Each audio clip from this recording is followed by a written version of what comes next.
Hi, welcome to week 2. Let's talk about reconciliation. There are many things in our lives that need reconciled. We're beginning to read in Cannon's book about the need to eliminate racial and ethnic exclusivism in the church because essentially we are all one in Christ. The authors of Forgive Us also talk to us about the need to find racial reconciliation between Indigenous people, African Americans, and people of color. We also need to reconcile with our parents and children. I have great parents, but have had to pray over and work through some of the hurts I endured from a childhood marked by busyness and crowdedness. And for those of us with children, we see daily how we need to connect with our children and make sure things are right between us. We have a responsibility to guide and discipline, but we can't make everything about discipline or else we instill hurt and distrust in our children. We need to reconcile between our significant others. Mark and I have both very strong personalities. We don't fight so much as we hurt each other's feelings on accident. Some days are easy, but others are so hard. We are having to learn how to lay aside our pride and self-will in order to be loving, patient, and kind. We need to reconcile with each other moment by moment in order to stay healthy. And the most important reconciliation comes when we surrender ourselves to God and stand under the power of Christ's sacrifice for our sins. We don't have to work and work and work for this reconciliation because we do, like we do with our neighbors and family members, though. God did the reconciling for us through Christ's sacrifice. And our responsibility? It's to believe, to have faith. Romans 3:26 says, God did this to demonstrate his righteousness, for he himself is fair and just, and he declares sinners to be right in his sight when they believe in Jesus. Now, experts believe Paul is speaking about a legal justification here, using legal terminology and using the courtroom as a background. You'll read about this later this week. I met a man in passing who found out I was a Christian a few years ago. He told me he desperately wanted to be a Christian, but he couldn't because he didn't speak in tongues. I asked where he had heard that, and with tears in his eyes, he told me about how his church taught that if you didn't speak in tongues, you weren't saved. I tried to tell him about how Romans tells us we are saved by faith, not works, but I couldn't get through to him. He was stuck on it.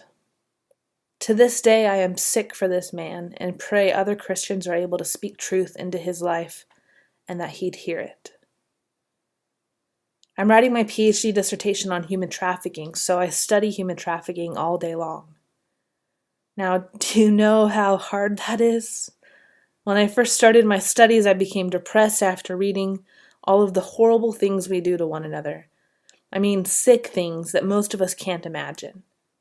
I had to learn to take walks with my dog and visit the children in my life just to find glimmers of hope in innocence.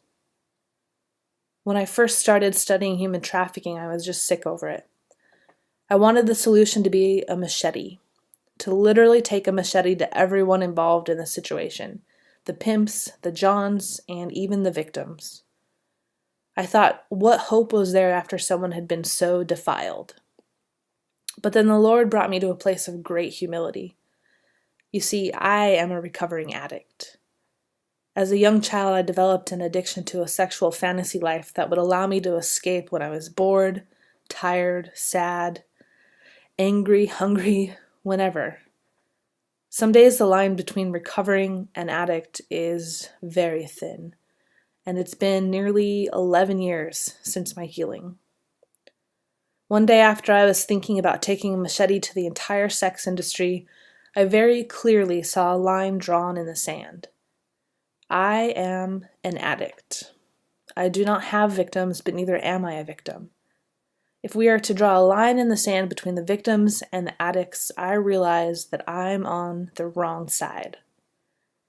And you see, God's grace is so extraordinary that I have been healed from my addiction. I now speak at retreats and conferences on sex addiction. My relationship with my husband is whole and pure because of the level of healing God provided me. I watched an interview of a man who was a former trafficker. It was his job to keep the kidnapped women quiet and submissive. He did this by giving them drugs and beating them often. But one day he found Jesus, and he discovered that Christ's sacrifice is big enough for even him, for even me, for even you. One of the reasons that I'm in the field I am is because of this picture. This picture is of a singer-songwriter, Natalie Grant, and the story goes like this. One day Natalie was watching an episode of Law and Order. The episode was about current-day slavery, and she thought to herself, this can't really be a thing. So she got online and Googled human trafficking, and she discovered that it is a very real and serious evil, larger now than it has ever been in the history of humanity.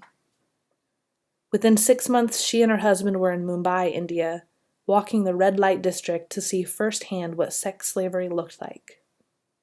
She recalls walking down the street and looking up at a second-story window. In the window, she could see a little girl in a cage, a literal cage. She knew that she couldn't do anything for that girl in the moment, but vowed to use her fame and power to do something when she got home. When she got home, she developed a ministry, now called Abolition International, that raises support for organizations around the world working to rescue girls from the sex industry. This picture was taken after Grant was traveling to the homes she helped establish all over the place. Specifically, this one's from India. These homes are for kids to get medical attention, education, counseling, everything they need. This picture was taken after Natalie Grant lost her voice singing on the road. These two little girls, former sex slaves, are laying hands on her for healing. When I saw this picture, I realized that if these children could find healing and turn around and be part of someone else's healing, then I wanted to be part of that story. I wanted to invest and help others find similar healing. So I no longer want to take a machete to anyone. Instead, I want Christ for each of us. Take some time this week to do the required reading and pore over Romans 3:21 through 26. Eat it, ingest it, let it become part of you. And as you're working on your interpretation assignment this week, think about how reconciliation impacts your life, how it should and how it does. I look forward to reading your forum posts and assignments. Have a great week.